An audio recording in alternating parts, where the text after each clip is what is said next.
তো hello hi guys, কেমন আছেন আপনারা? আশা করি ভালো আছেন। বড়দের জানাই সালাম, ছোটদের প্রতি অন্তর থেকে ভালোবাসা। জানি না আজ কিসের ভিডিও বানাবো, জানি না, তাই নিয়ম আমি মানি না। যারা লাইক সাবস্ক্রাইব না করবে তাদের আমি ছাড়ি না, তো লাইক সাবস্ক্রাইব করে দেন। আজ অনেক দিন পর আমি আপনাদের জন্য ভিডিও নিয়ে এসেছি। তো আজকে ভ্লগও করবো না, আবার গেমিংও খেলবো না। আজ আমরা কিছু টিপস দিব, যেহেতু আপনারা জানেন আমি একজন আর্ট পারি। আর্টিস্ট বলা ভুল হবে, আর্ট পারি। ওই জন্য আমি আপনাদের কিছু টিপস দিব যেন আপনারাও আর্ট পারতে পারেন। আর্ট বিষয়টা একটু ভিন্ন জিনিস, সব কিছু নিয়ে আর্ট হয় না। অনেকে আছে কাটা কাম্বাস ব্যবহার করে, স্কেল ব্যবহার করে, চাঁদা ব্যবহার করে। এগুলো ব্যবহার করলে আর্ট শেখা যাবে না। আর্ট যে একটা শিখানোর জিনিস, সেটা শেখা যায় না এগুলো ব্যবহার করলে। আর্ট শিখতে হবে ফ্রি হ্যান্ডে, যেন আপনি মুহূর্তের মধ্যে সব কিছু এঁকে ফেলতে পারেন। সেজন্য আপনাকে অনেক প্রত্যাশা করতে হবে, অনেক চেষ্টা করতে হবে, মেহনত করতে হবে অনেক।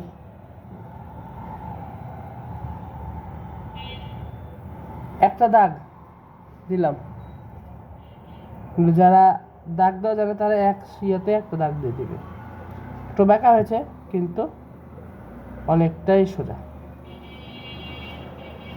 তাকে এই জিনিসটা জানতে হবে, এটা নয়, এটা জানতে হবে। পরীক্ষাতে যখন আপনি কোনো ছক টানবেন, স্কেল ধরে টানতে যেতে কিন্তু আপনার অনেক টাইম লেগে যাবে, তখন আপনি আর পূরণ করতে পারবেন না। ফ্রি হ্যান্ডে দিতে হবে। এটা ধরে আমি সমান করতে করতে আমাকে এরকম করে শেষ শেষ অতএব তাছাড়া অতএব বলি না, তাছাড়া যে কোনো কিছু আঁকার জন্য, যেমন ধরেন আমি একটা এখন বৃত্ত করলাম, একটা আপেল আঁকবো।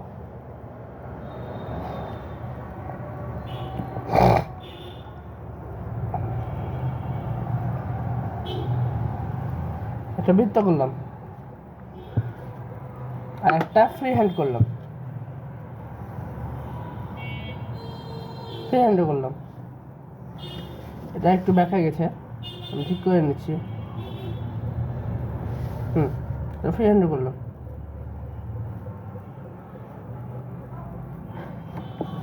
কোনটা বেশি ভালো লাগবে? আর এটা আঁকি,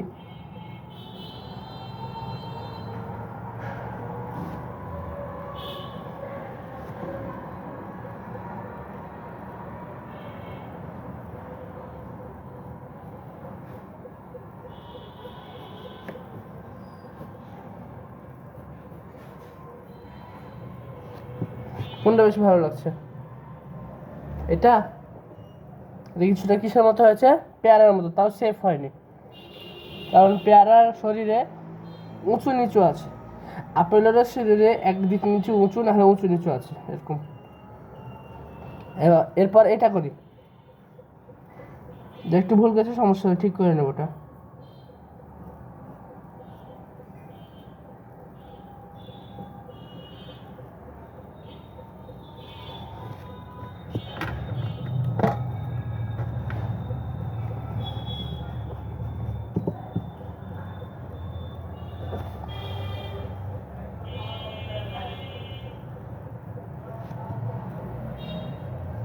হয়ে গেল ঠিক।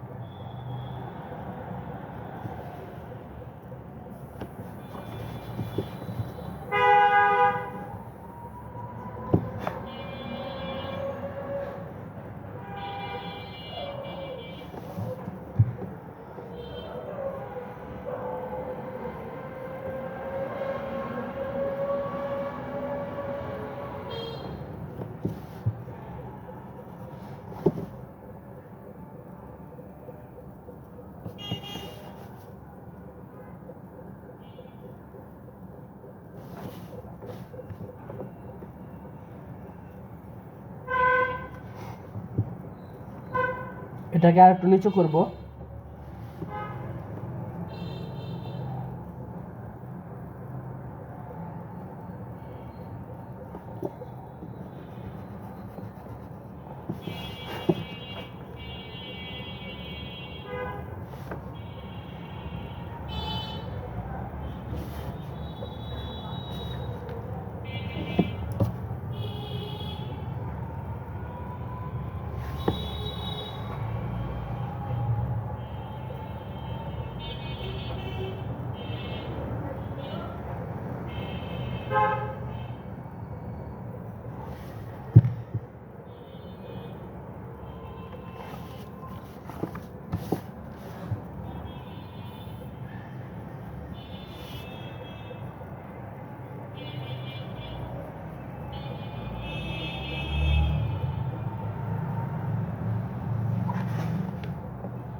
এখন বলুন কোনটা ভালো লাগছে, এটা না এটা?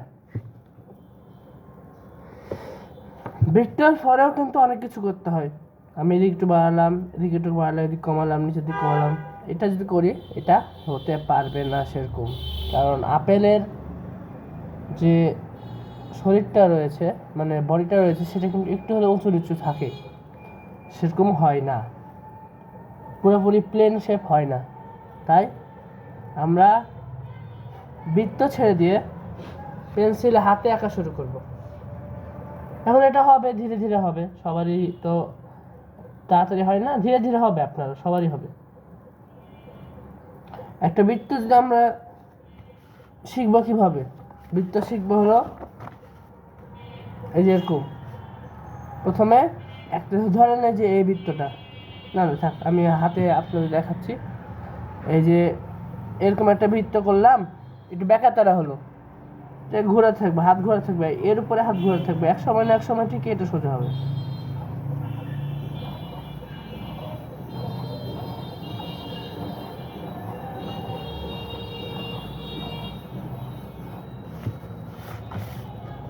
এক সময় ঠিকই এটা সোজা হবে, ঠিকই সোজা হবে।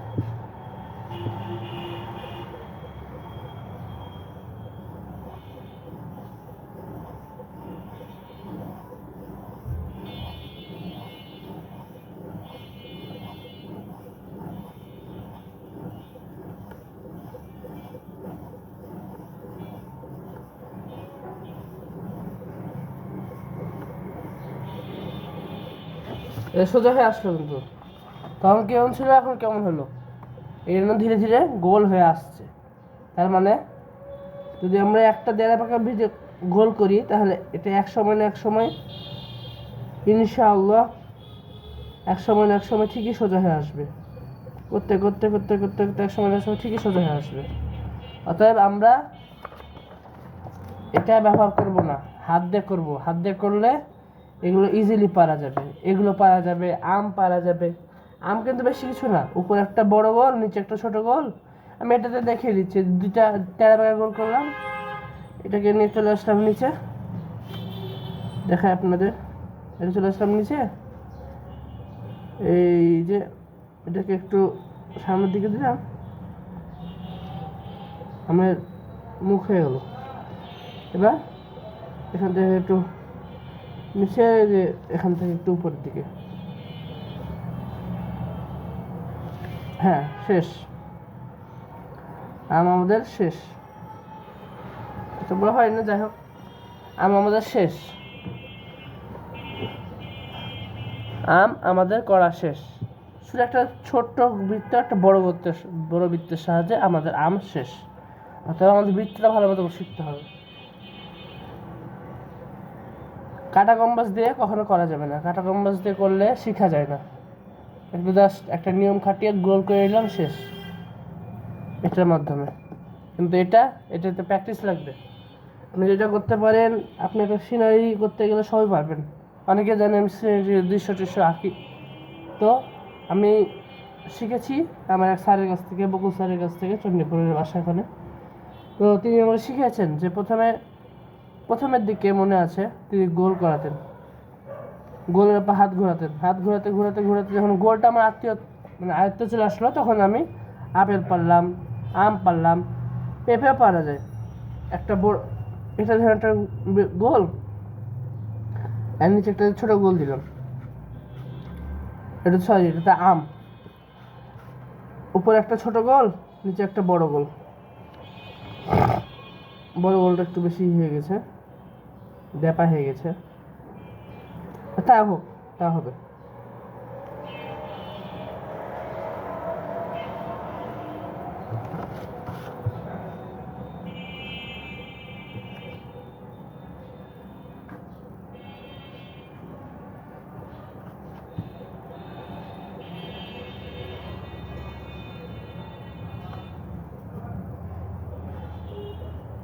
কি বললাম, হলো কি না বলেন, এটা পেঁপে কি না বলেন? অতএব বৃত্তটা ভালো শিখতে হবে। বৃত্তটা যদি আপনি দিতে জানেন, আপনি পেঁপে আঁকতে জানবেন, আম আঁকতে জানবেন, আপেল আঁকতে জানবেন, সব কিছু আঁকতে জানবেন। আর এটা তো গেলো বৃত্তের ব্যাপার। চাঁদা ধরা যাবে না, অনেকে চাঁদা দিয়ে সব কিছু করে। চাঁদা ধরা যাবে না, চাঁদা দিয়েও আঁকা যায়। এখানে চাঁদা ধরলে এটা সেখানে মিলে দিলে যাবে, সবই যাবে, কিন্তু চাঁদা করা যাবে না।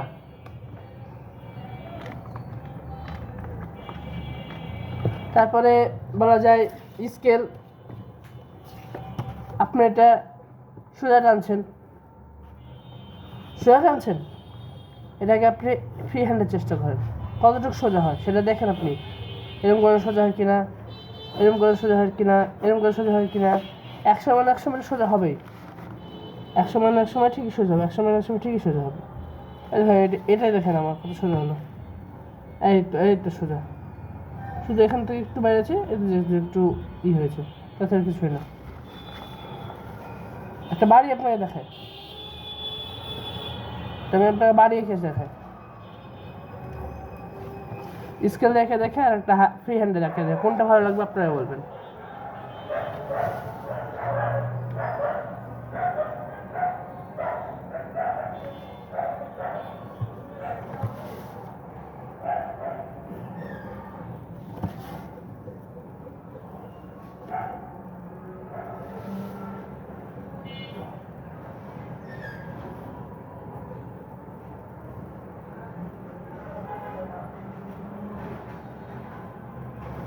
এই যে একটা বাড়ি গেল, সুন্দর লাগছে তো।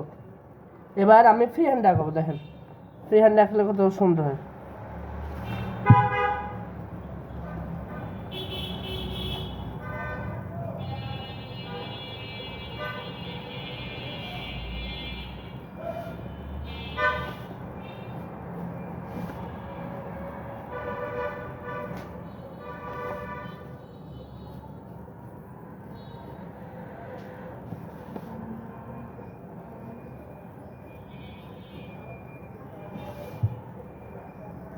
এই দেখেন ফ্রি হ্যান্ড রাখলাম।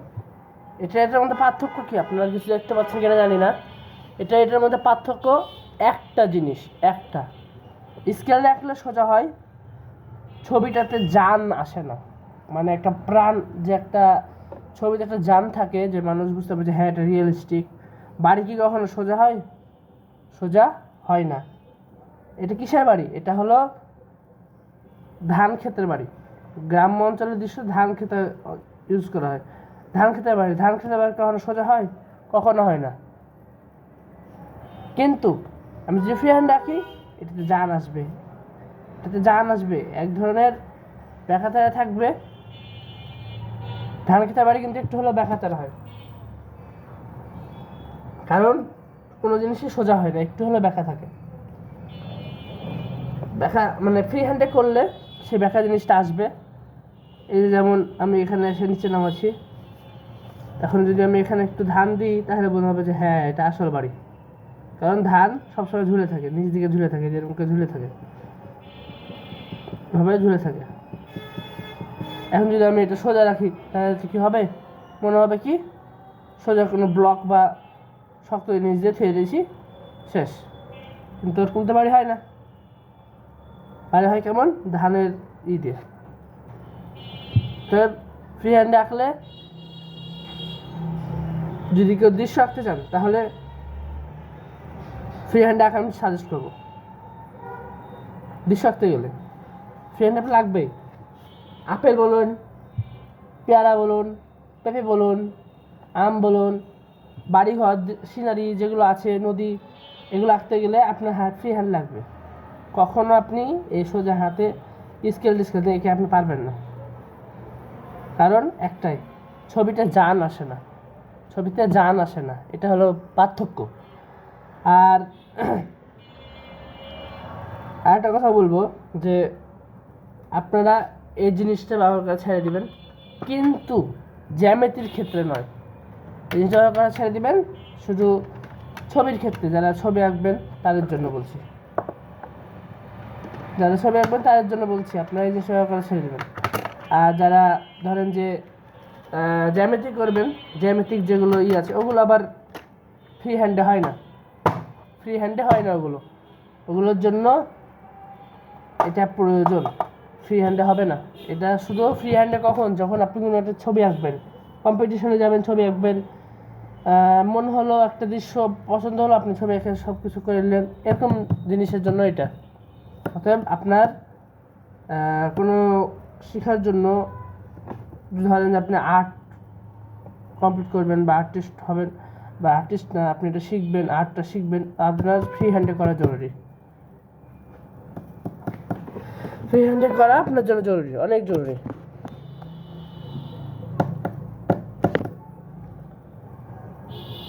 তাছাড়া আমি বলবো যে আপনারা লাইক সাবস্ক্রাইব করবেন। অনেকে ভিডিও দেখে চলে যাচ্ছেন, লাইক সাবস্ক্রাইব করছেন না, প্লিজ লাইক সাবস্ক্রাইব করবেন। আমার ভিডিও ধীরে ধীরে, আমার ইউটিউব চ্যানেল ধীরে ধীরে বড় হচ্ছে, আপনারা আমার সাথে থাকুন, সঙ্গে থাকুন, সাপোর্ট করুন, শেয়ার করুন বেশি বেশি ভিডিওগুলো, যেন আরও অন্যান্য মানুষ, মানে ভাই বোনেরা আছে, আঙ্কেল আন্টি, দাদা দাদি, চাচা চাচি যারা আছে, তাদের কাছে পৌঁছায় আমার ভিডিওটা, এবং তারা যেন আর্ট শিখতে পারে। আমি আজকে থেকে মাঝে মধ্যে আর্টের টিপস দিব। যেমন আজকে কিছু শিখালাম, গোল করলে আপনি গোলটা যদি শিখেন ফ্রি হ্যান্ডে, তাহলে আপেল থেকে শুরু করে কমলা, তার পেয়ারা, পেঁপে, আম সব আঁকতে পারবেন বৃত্তটা শুরু শিখলে। তারপর সোজা যদি আপনি ডাক্তারা ফ্রি হ্যান্ডে করেন, তাহলে আপনি বাড়ি ঘর সব কিছু প্রায় অনেক কিছু শিখে নিতে পারবেন। এরকম করে করে বলছি যে, কারণ আমিও চাই যে অন্য আরও যারা আছে তারা শিখতে পায়, এই জন্য আমি বলছি। তো আজকে এ পর্যন্তই থাক। আপনাদের জন্য অনেক অনেক ধন্যবাদ, আপনারা আমার ভিডিওটা দেখছেন। তো বেশি বেশি শেয়ার করেন। আমার ইউটিউব চ্যানেলটি ছোটো, অতটা বড়ও না। আপনারা সাপোর্ট করেন আমাকে এবং আমার ইউটিউব চ্যানেলকে, এবং লাইক সাবস্ক্রাইব বেশি করে করবেন এবং শেয়ার বেশি করে করবেন। আপনারা চান না যে আপনার যারা আপনজন আছে, আত্মীয় স্বজন আছে, তারাও আর্ট শিখুক, তারাও আর্ট করুক, আর্ট করে নিজের একটি স্কিল বাড়াক? অবশ্যই চান, তো আপনারা করুন। এবং আপনাদেরকে একটাই আমি বলবো আর্টের বিষয়ে, আপনারা জ্যামিতি বক্স যখন আর্ট করবেন, এই জ্যামিতি বক্সে হাত দিবেন না। যদি রাবার না থাকে রাবারটা নিতে পারেন, পেন্সিল না থাকলে পেন্সিলটা নিতে পারেন, এটুকুই। স্কেল, চাঁদা, তারপরে ত্রিভুজগুলো, তারপরে কাটা কম্পাস, এগুলোতে হাত দেওয়া যাবে না যখন আপনি ছবি আঁকবেন, নাহলে আপনি কিছু শিখতে পারবেন না। ছবির জগৎ এটাই, সে কারো মাধ্যম ছাড়া এগিয়ে চলতে চায়, কারো মাধ্যম লাগে না তাদের ছবির জগতে একটা টানের জন্য, একটা আর্টের জন্য, একটা ছবির জন্য কোনো কারো মাধ্যম লাগে না। খালি হাত এবং আপনাকে নিজেকে থাকা লাগবে, নিজের মাইন্ডে থাকা লাগবে যে আমি এই ছবিটা আঁকবো, আর আমার হাত সেটা আঁকবে, এবং একটা পেন্সিল আর একটা রাবার হবে আপনার সাথী, আর যে খাতা আঁকবেন সেই খাতা, এটুকুই, আর কিছুই না। তো আজকে এখানে থাকলো, আল্লাহ হাফেজ, গুড বাই, এবং পরবর্তী ভিডিও দেখার জন্য আপনাদের অনেক অনেক স্বাগতম থাকবে। পরবর্তী ভিডিও আমরা এর বিষয়ে আরও ডিপলি যাব, যে কী করে একটা সিনে কমপ্লিট করতে হয়। মেন বেস হলো এটুকুই, যে একটা বৃত্তর মাধ্যমে আপনি অনেক কিছু করতে পারবেন, একটা দাগের মাধ্যমে আপনি পুরো দৃশ্য কেটে ফেলতে পারবেন, সমস্যা নয় আপনার কাছে। তো সামনেবার আমি আপনাদেরকেও আরও টিপস দিব এবং ভালো মতো শিখাবো যে কী করে একটা দৃশ্য আঁকা যায়। তো এখানে আমি রাখলাম, ধন্যবাদ আমার ভিডিও দেখার জন্য, এবং লাইক সাবস্ক্রাইব বেশি করে করবেন, শেয়ার বেশি করে করবেন।